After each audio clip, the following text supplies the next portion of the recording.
ఈరోజు కేఎస్ రెహమాన్ గారి యొక్క స్మృతి ఒక రకంగా పేద తరగతి ప్రజల్లో ఆయన చూపించేటువంటి చొరవ కానీ వాళ్ళ కోసం చేసిండేటువంటి పని కానీ గుర్తుకు తెస్తూ అనేక సందర్భాల్లో బహుశా నేను 1981లో ఇక్కడ వ్యాపారం ప్రారంభించినప్పుడు నాకు ఆయనకు మధ్య మొదట ఘర్షణతోనే ఆయనతో స్నేహం మొదలైంది.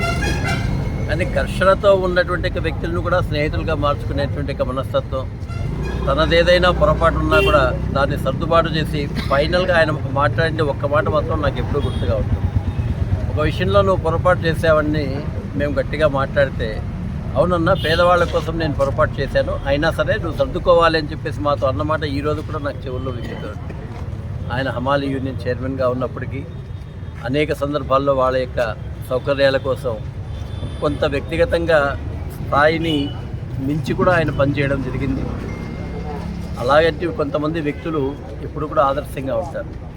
ఎందుకంటే పేద ప్రజల మధ్య పేద ప్రజల కోసం పనిచేసేటువంటి వాళ్ళకి భగవంతుడు అటువంటి సునాయాస మరణాన్ని ఇచ్చాడని చెప్పేసి నేను అనుకుంటాను. ఎందుకంటే ఆయనకు ఉండేటువంటి శారీరక బరువుకి ఏదైనా చిన్న సమస్యలు వచ్చి ఉంటే దాన్ని తట్టుకోవడానికి సర్వీస్ చేసేకి మనం ఉండొచ్చునేమో, కానీ ఆ నొప్పులు అవన్నీ కూడా భరించే పరిస్థితి ఉండదు. బహుశా ఆయన చేసిన పుణ్య కార్యక్రమాలే ఆయనకి ఈ సునాయాస మరణం కేవలం ఒక 10-15 నిమిషాల్లోనే ఆయనకి ఎలాంటి ఇబ్బంది లేకుండా అల్లా మంచి చావును ప్రసాదించాడు.